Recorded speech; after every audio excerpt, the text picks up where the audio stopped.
তো হ্যালো বন্ধুরা, আপনারা যদি খুব কম সময়ের মধ্যে চটপটি একটি স্ন্যাক্সের রেসিপি খুঁজে থাকেন তাহলে আপনি সঠিক জায়গাতে এসেছেন। আর প্রথমে একটি কড়াইয়ের মধ্যে জল দিয়ে ভালোভাবে ফুটে আসা পর্যন্ত তাবিয়ে নেব।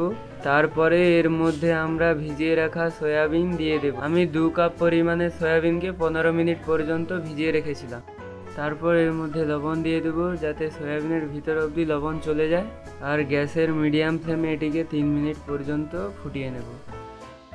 এখন আমরা সয়াবিনকে জল থেকে বের করে নেব, ভালোভাবে জল ঝরিয়ে।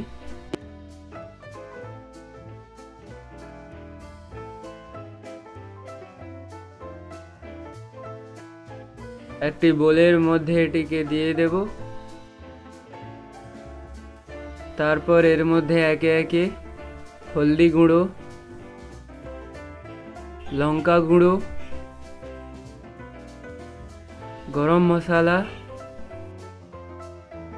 ধনিয়া গুঁড়ো আর এখানে খুব অল্প পরিমাণে লবণ দিয়ে দেবো কারণ আগে থেকেই দেওয়া ছিল। আর হাফ কাপ পরিমাণের বেসন, 2 কাপ সয়াবিনের জন্য 1 কাপ পরিমাণের বেসন। তারপরে এটিকে মিশিয়ে নেব। আমি ভুলে গিয়েছিলাম এখানে আদা আর রসুনের পেস্ট দিতে, তাই আপনারা এটি আগেই দিয়ে দেবেন। আর খুব ভালোভাবে মিশিয়ে নেব।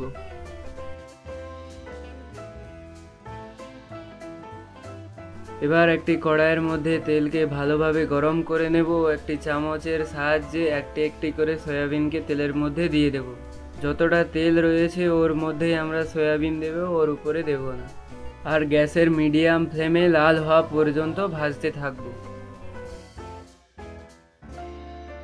প্রায় 3 মিনিটের মতো সময় লাগবে। এরপরে আমরা তেল থেকে সয়াবিনগুলোকে ভালোভাবে বের করে নেব। আর এটিকে সার্ভ করার পর এর মধ্যে আমরা চাট মশলা ছড়িয়ে দেব। দেখা হচ্ছে আগের ভিডিওতে। Bye bye.